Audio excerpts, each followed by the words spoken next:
indi sama doom bi fii pour reprise bi aussi di vérifier waale ndax la ñuy jot a wax ci nguur gi li mu jot a digle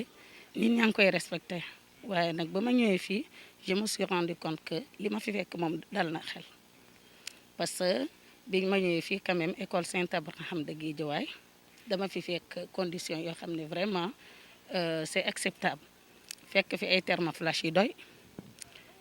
ñi testé xale yi xool leen ci thermoflash bi benn raxasu bi et puis gis ne maître yi yëpp ñu ngi ci yoon daal dugal nañ seen loxo ci organisation bi ñoom ñëpp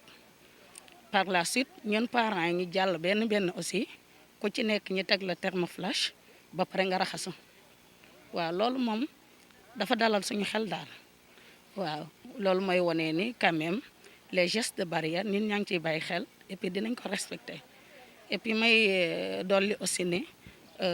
ñun lu ñu gis fii lu ñu yàgg gis avant ci école Saint-Abraham ak lu ñu gis tey tamit loolu continuité la parce que ñoom am nañu benn tenue boo xam ne bu ñu waxee dara dañ koy respecter à la lettre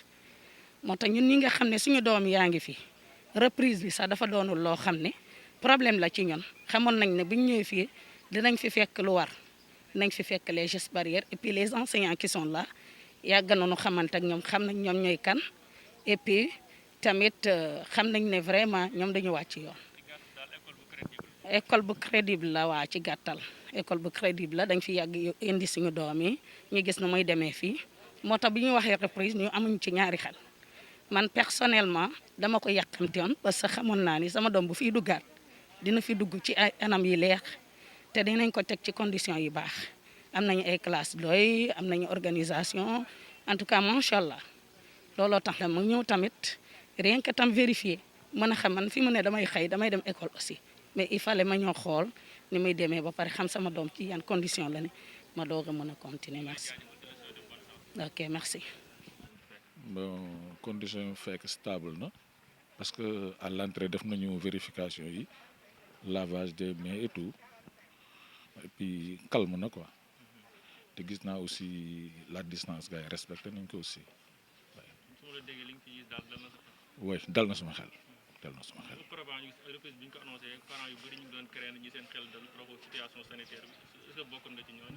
non du tout parce que xam naa ne ñoom ñëpp ay parents d'élèves la ñu et puis bu ñu koy demee ba koy wax dina nekk loo xamante ne lu ñu préparé la voilà sama xel mos si am xel ñaar quoi mosuma si am xel ñaar. merci mon frère ok. salaamaaleykum mbokk internet di Guédiawaye Info TV ñu ngi leen nuyu di leen ziar tey ñu ngi fii ci école privée Saint-Abraham de Guédiawaye mun naa ni sax mu nekk école bi gën a mag école privée catholique élémentaire fii ci Guédiawaye école bu am itam réputation bu mucc ayib ñu nekk avec le directeur monsieur Santos Alizé Diatta ñëw ak pour waxtaan ak moom ci reprise bi ak conditions yi nan la ko nan yan jumtukaay la jël ñu ngi lay nuyu monsieur Santos. maa ngi lay fay vous avez dit merci beaucoup. Jumtukaay yi c'est indispensable pour pouvoir parer à cette pandémie il faut ñu ma am ay matuwaay yu mët pouvoir que xale yi mën a jàng fii dans de bonnes conditions jumtukaay yooyu ngeen gis c'est monsieur le maire Baydi Seye moom daal naka jekk école am la mosuñu bàyyi ci gannaaw tout ce que vous avez vu moo ñu ko jox on n'a rien reçu de l'inspection ni d'académie ni départementale li ci des association des parents d'élèves ñoom ñoo jënd lave-mains yu weex yi ñoo jënd thermoflash yi bay di jox nañu ñaari thermoflash ñoom tamit jënd nañu ñaari thermoflash alcool yi ngeen gis gel c'est toujours la mairie masque yi ngeen gis fii c'est la mairie voilà donc matériel bu ñu jot fii mairie ak association des parents d'élèves ñoom ñoo ñu ko jagleel pour que seen doom yi mën a jàng dans de très très bonnes conditions voilà non ñun am nañu taxawaay bu baax waaw li ñuy jaaxal tuuti maanaam ñu ngi ñuy laaj ñun est-ce que lan la ñuy jot ci inspection d'académie ou départementale ñun foofu dara egsiwul fii en principe non li ñuy jot ci état bi maanaam loolu la ñuy naan subvention la subvention classique état bi chaque année même si tardé na mais daf koy joxe voilà mais lii comme matériel ce n'est pas une première hein. Quand il y a eu des innovations pédagogiques il a fallu ñu former enseignants yi ce qu'on est en train de on appelle aujourd'hui les nouveaux guides pédagogiques état bi joxuñu nee na ñu ñoom duñu ko joxe privé public rek lañ koy joxe ils sont là pour le service public donc ñun ñooy démerder wu pour man ko jot surtout que ce sont des documents qui ne se vendent pas mais on se débrouille pour avoir les versions électroniques pour être en phase avec ce progrès. waaw wax nga dëgg bon man c'est que pour le dire pour man année scolaire bi mën nañ ko sauver waaw parce que li ci desoon bi président bi di arrêter cours yi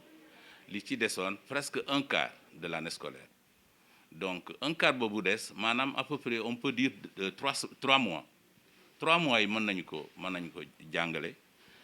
organiser ci kii nu mu soti examen yi ma sauver année bi man ci sam jéemale bopp dama ne année bi war nañ ko sauver parce que xale bu war a jàng les 4 quarts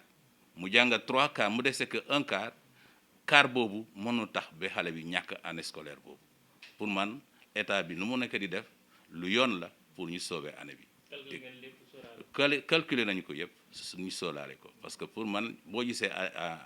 état bi di teg ay 9 semaines c'est parce que 9 semaines yooyu ñoom dañ ko calculer moom rek moo desoon pour année bi soit valide donc fu mu ne nii jafe-jafe yi d'accord dana am parce que hivernage baa ngi nii mais pour man mën nañu sauver année bi mën nañu ko sauver sama kaddu bu mujj bi mooy maanaam na pandémie reculer parce que comme li nga ko waxee sànq loo xam ne lu bees la xamuñu ko woon te kenn mënu ko prévoir comme que dafa ñu bett nañu jëngu organiser wu parce que àdduna noonu la chaque fois day am épidémie mais ñii dinañu vivre pour man yaakaar naa ne que Sénégal na continuer organiser wu parents d'élèves yi nañu téye comme ñun ñii di enseignants yi téye élèves yi nañu leen encourager année bi dinañu ko sauver. Ça. Comment? Depuis 9 heures. 9 heures. Oui. noo gisee conditions yi. Et ça se passe bien? Ça se passe bien. Oui. dal na xel daal. Oui. ban heure nga ñëw tey. 9 heures. 9 heures. noo gisee conditions de Ah, ça s'est bien passé. ça s'est bien passé. Ça va bien. Nan la. Astou. Ban heure nga ñëw tey. Tey 9 heures moins. 9 heures moins. noo gisee conditions yi. Ah, c'est pas normal de. c'est pas normal. Distanciation bi kenn respecté ko tey. Rang bi aussi yàgg na quoi. Ah, ñu lay remercier. ok, merci. waaw tribunal la. Abdoulahad Ka. Abdoulaye te ban heure nga ñëw tey. Bon maa ngi jóge kër ga 8 heures et quelques. 8 heures et quelques. noo gisee conditions yi. Conditions yi bon pour l'instant conditions yi normal na quoi. normal Oui. selon yow. Parce que jox nañ ñu utiliser gel bi en plus maa ngi gis ñuy defal booy thermoflage waaw te booy yëpp ñu ma gis yor nañ ay masque quoi. ñu lay remercier. Ok jaajëf. Ça va maa def. maa ngi fi tribunal la. Selbé Diouf Salve ban heure nga ñëw tey. Hein? ban heure nga fi ñëw. ay 8h45 yooyu. noo gisee conditions yi. Ah, c'est un peu difficile de parce que taxaw ni ak gàddu saag yu diis yi nii rang bi c'est un peu difficile mais on essaie de s'y faire daal. xaw na yàgg daal. waaw xaw na yàgg moom taxawaay métti na. waaye di courage. Ok, merci. salaamaaleykum maa ngi tudd Youga Fally Diop nekk président lycée Seydina Limamou Laye ak président collectif des gouverneurs scolaires du Sénégal. waaw ici à Limamou Laye mën nañu ne suñu xel xaw naa dal mais des na lépp mënul mat nag mais des na lu bëri des na maanaam tey jii nii soo xoolee tey rang bi toll na Limamou Laye ba Njaareem ba Gunaas nar a wër école bi dañoo war a xam ne Limamou Laye ça fait plus de 3651 élèves yoo xam ne ñooy def bac kon tey jii nii ñoom ñëpp suñu naree rang def benn on a pu sax arrêter les lave-mains et prendre les gels antiseptiques pour mën a élèves yi bañ a mën a tardé kon tey jii nii lave-mains war nañu si mën a jàppale ak gel antiseptique yi au niveau du lycée Seydina Limamou Laye waaw horaire bi moom perdre nañ heure bu parce que ñun depuis 6 heures du matin ñu ngi fii ñu ngi liggéey boobu ba léegi 6 heures du matin ba léegi ñu ngi accueillir élèves te des na gis nga jeex na sax mais am na ñoo xam ne ñu ngi ñëwaat pour duggaat kon dafay am ñoo xam ne dañuy tardé kon tey ji heure bi ça des na quoi heure bi war nañ ko xoolaat bu baax parce que tey ji élèves yi ñu ngi ñëw fii au niveau limal ñu ngi ñëw à l'heure ñëw nañ depuis 7 heures élèves yaa ngi ñëw mais tamit rang bi boobu ba léegi 7 heures ba 9 heures rang baa ngi daw lave-mains manqué na gel antiseptique manqué na loolu daal war nañu si mën a jàppale bu baax lave-mains ak gel surtout lave-mains tamit ñu xool yu gën a efficace ici à Limamoulaye on fait des lave-mains yoo xam ne c'est extraordinaire am na bu ñu ñëw defar moo nekk ne boobu ça contient 10 élèves en même temps c'est 30 secondes 10 élèves lay jël boobu noonu boobu Limamoulaye moo ko defaral boppam gouvernement scolaire bi ak administration ñoo ko defaral seen bopp kon gars yi war nañu si mën a jàppale ñëw Limamoulaye jox leen lu ñu soxla pour ñu defar ay lave-mains pour lycée Limamoulaye du yoon muy manqué dërëm du mu yoon mais li manqué nag xëy na mën nañ ko sax gérer au niveau interne mais tamit gars yi dañu leen wax ni au niveau du lycée Limamoulaye gel yi antiseptique yi manqué na mais xam naa ni proviseur maa ngi ko doon wax sànq mu ne on va le gérer à l'interne si biir dinañ ko gérer si biir école gi waa école gi ñoom nañ gérer loolu noonu. waaw changé wuñu avis rien que ñun dañuy alerter ñun dañuy kaddu lañ yor ñun dañuy sànni suñuy kaddu wax ko état bi pour ñu ñuy dégg ñuy bàyyi xel ni ñii waxoon nañ lii nii te ñii nii tey ñii nii njit bu ñu leen njit mat nañ njit googu noonu parce que ñun accomplir nañ suñu mission au niveau si liggéey bu ñu doon xaaree ñun élèves en tant que président gouvernement scolaire du Sénégal parce que ñoom xalaatee wuñu ko foofu noonu ñu former ay gouvernement scolaire ñoom ñu ñëw ba tey gouvernement scolaire di leen soññ ñoom di leen bàyyi loo xel ni da waxoon ngeen lii ak waxoon ngeen lii kon tey jii nii gouvernement scolaire am na rôle bu baax bu mu def si au niveau si Covid bi au niveau du lycée au niveau des autres lycées. c'est bon. asalaamaaleykum mbokk internet Guédiawaye Info TV ñu ngi fii tey lycée Seydina Limamoulaye doon lycée wam ten kenn doot ko présenté mu ne lycée bi gën a mag sax ci banlieue bi nekk ak le proviseur Mandaw Mbaye pour la reprise des cours proviseur ñu ngi leen nuyu. maa ngi leen di fay. proviseur tey ngeen reprendre cours yi nan nga gisee condition. waaw sant yàlla rek parce que lii moom yombul yeneen écoles yi ñu ngi am limu juróomi téeméer ba ci juróom-benn téeméeri élèves ñun ñu am limu ñetti junni ak juróom-benn téeméer ak fanweer ak benn mais yàlla dimbali nañu ba nga xam ni wax dëgg yàlla lépp mi ngi jaar yoon fi mu nekk nii. waaw xam nga yombul li ñu mën def rek mooy waxtaan nañu laata ñuy egsi bisu tey bi te bi ñu duggee ci liggéey bi dinañ def bu ci kanamee benn réunion d'évaluation pour xool li ñuy joyanti noonu rek la mën demee gel yi manqué wul trop am nañ ci lu ñu yoree loo xam ni dinañ mën a yóbbu ba ci ay fan su ko defee ñu xool nuñ koy yokkee non manqué wul ay jumtukaay de li ñu ministre bi waroon jox nañu ko li nga xam ni moom la ñu war la woon ak moom lépp def na ko dafa fekk ni comme ni nga ko waxee Limamoulaye moo rëy même boo xoolee dispositif de lave-mains yi am na juróom-ñett yoo xam ni ministère la jógee yu ñu defar ci yeneen école yi mais ñun dañoo mujjee pour mu gën a gaaw defar boo xam ne bii bu xaw a industriel la bon bu ngeen génnee léegi mën ngeen ko gis bon donc amul jafe-jafe vraiment ay jooyanti la yoo xam ne mënul ñàkk. tuuti réglage rek te ñu ngi koy def y a pas de problème vraiment sama adjoint yi ñëpp a ngi fi ku nekk yaa ngi xool fi nga mën a jàpp nga jàpp ci bon yombul nag parce que xam nga ni fu ñeenti junni nit di ñëw bu fi ñëpp nekkee bon mënul yombe ni ñeneen ñi waaw. non wax élèves yi rek li ma koy waxee d'habitude ñu seetaat seen bopp xam nga boo xoolee li ñuy daj lépp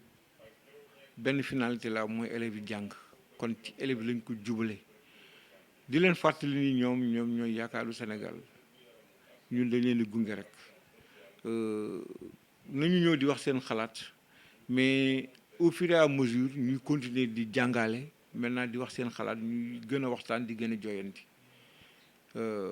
di xool itam ñi leen di digal ak ñi leen di dugal. non dañuy wax lu leen neex man ren mooy sama fanweeri at ak ñaar yu ma nekk système bi te fu nekk xaw naa fa laal lu ne xew na fi année scolaire daan na gën a jaxasoo nii ñu sauvé ko te année bii vraiment particularité bi ñun ñëpp xam nañ ko mbas mi mais président bi indiwu ko fi ministre bi indiwu ko fi ndogal bu ñëw la kon nag il faut que ñëpp jàppee ko noonu te du Sénégal rek la impacté. bu ku nekk xalaatee ni ñun ñoo bokk mbir mi mbas mi kenn du responsable au lieu ñuy nekk fële di critiquer di sànni ay xeer ñu ñëw aider ci réflexion bi loo gis xam ni mën nga ko joyanti ko day baax mais dafa yomb nit ñu nekk fi di rey seen bopp di liggéey nga toll fële lu la neex wax sénégalais yi dafay am ay moment yoo xam ni ku nekk am nga droit nekk opposant nekk syndicaliste et cetera bon moi qui vous parle j'ai été toujours syndicaliste mais day toll moment yoo xam ni loolu dañ ko war a teg fële ñëw jàpp ci pour que Sénégal jëm kanam mais tollu fële di sànni say xeer rek dafa yomb waaw. voilà bokk internet yi ñëw nañ fii nga xamante ni mooy ginnaaw bi ñëwee fi nga xamante ni mooy lycée Seydina Limamou Laye ci tey nga xamante ni mooy premier jour reprise de cours tombeeg jeudi 25 juin li ñu fi nemmeeku mooy climat bu xaw a monotone daal di morose lépp ni tekk xool nañ conditions yi tamit daal ci waxtaan ak le gouvernement scolaire moom mu xamal ñi ni no gis na ni am na ay manquement concernant li nga xamante ni mooy dispositif bi surtout ci wàll li nga xamante ni moom mooy gel yi gis na ni xaw na manqué bu baax te war nañ ci def taxaw seetlu contrairement ak proviseur bi ñu ko gisee moom dafa xaw a def benn li mu wax boo wute na ak li nga xamante ni loolu gouvernement scolaire bu wax ni moom gis na ni tey effectif bi nga xamante ni lycée Limamou Laye am na ko moo waral tey mu am benn manquement du côté du point de vue du dispositif mais den ci apporter ñoom ay rectificatifs am ay quelques réglages yu ñu def mën na jàpp rek dans l'ensemble lycée bu mag bu toll ni lycée Limamou Laye du yoon tamit tey muy ñàkk li nga xamante ni mooy ay jumtukaay parce que moom mooy war a doon le lycée d'exemple gën a mag fii ci banlieue bi loolu moo doon li nga xamante ni moom moo amoon fii nga xamante ni mooy lycée Seydina Limamou Laye de Guédiawaye di leen jaajëfal di leen jox rendez-vous prochainement merci